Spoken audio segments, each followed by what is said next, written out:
जय भीम नमो बुद्धाय. मित्रांनो, आपण आलेलो रमाबाईच्या स्मारकाच्या इथे आणि इथे थोडक्यात आपल्याला एक ताई माहिती सांगणार आहेत. तर आपण संपूर्ण माहिती यांच्याकडून जाणून घेऊया. या ताई आहे तिथे.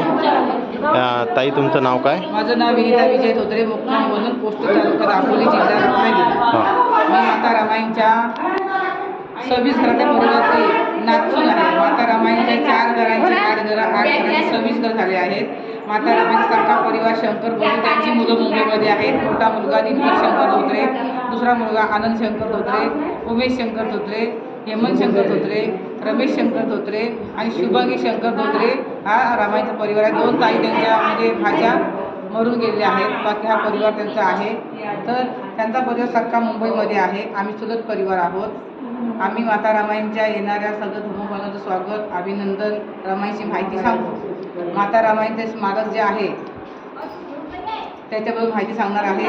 विश्व कल्याणाचा मध्यम मार्ग देणारे करुणा सागर तथागत भगवान गौतम बुद्ध, भारतीय घटनेचे शिल्पकार, परमपूज्य नेते डॉक्टर बाबासाहेब आंबेडकर, माता रमाई, भीमाई, सावित्रीबाई फुले, शाहू महाराज, छत्रपती शिवाजी महाराज यांच्या प्रतिष्ठेवर वंदन. दी बुद्धिस्ट सोसायटी ऑफ इंडियाचा भारतीय बौद्ध सभा या संस्थेचे संस्थापक परमपूज्य नेते डॉक्टर बाबासाहेब आंबेडकर, या संस्थेच्या राष्ट्रीय अध्यक्षा महाउपासिका आदरणीय ममता सागर मीराताई आंबेडकर, तसेच ह्या संस्थेचे कार्याध्यक्ष भीमरावजी आंबेडकर, या संस्थेचे सल्लागार ॲडव्होकेट प्रकाशजी आंबेडकर, आता बाळासाहेब, माता रमाईंच्या सुनबाई मीराताई आंबेडकर यांनी 2000 सांगितलं. माता रमाईंचं हे जन्मघर आहे.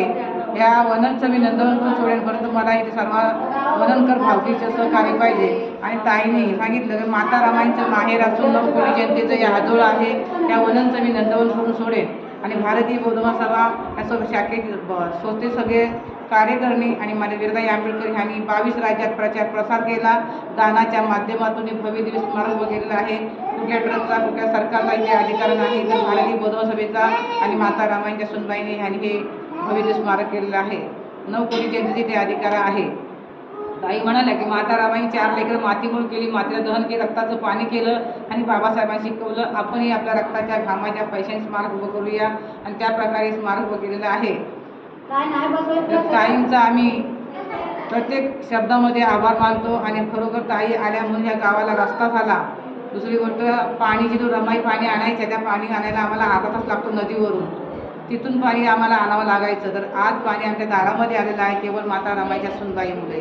दादरची चैत्यभूमी भैयासाहेबांनी बांधली आणि वननची त्यागभूमी त्यांच्या सुनबाईंनी बांधली. म्हणजे बापाचं स्मारक लेखाने बांधलं आणि सासूचं स्मारक सोनेने बांधलं. असं या आंबेडकर घराणं आमचं काम करत आहे आणि त्यांच्या पाठीमागे आम्ही खंबीरपणे उभे आहोत. माता रमाईंचे वडील भिकू धोत्रे ह्याच घरी राहत होते. त्यांचं हे राहतं घर आहे. बाबा भिकू धोत्रे इथून हरणाई बंदरावरती माशांच्या टोपल्या खाण्याचं काम करत असत. सकाळी पहाटे 4 वाजता उठायचे. रॉकेलचा तंत्रज्ञानाची लाकडाची काठी हातात घेऊन वाघाच्या रानातून 8.5 किलोमीटर अंतरावर चालत जायचे आणि संध्याकाळी 7 वाजता बाबा चालत आपल्याला घरी यायचे.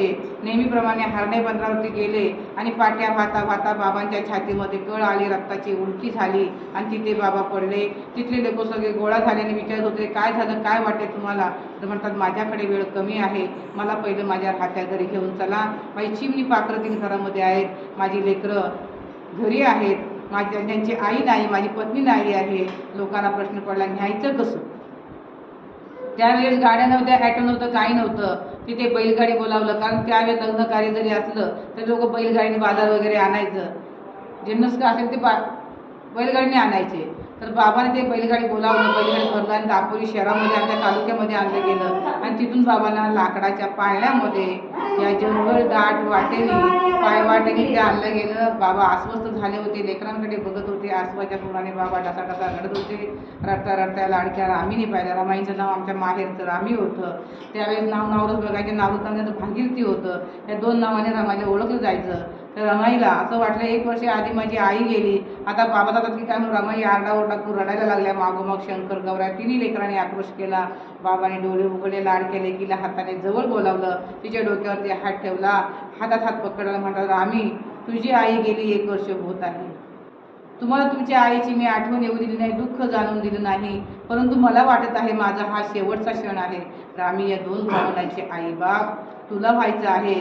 या चिमुकल्या लेकीवरती 8 वर्षाच्या लेकीवर केवढा मोठा दुःखाचा भार बसला, 2 भावंडांचा भार बसला. तर रमाईचे मामा कार्याला आले, मामा काका गोविंदपूरकर, त्यांनी ह्या लेकरांना बघितलं. ह्या लेकरांनी मामा काकांना पहिला हमरडा फोडला, मामा काका आमचं कोणी उरलं नाही हो, आमची आई गेले, आमचे बाबा गेले, आता आम्हाला कोण बघणार.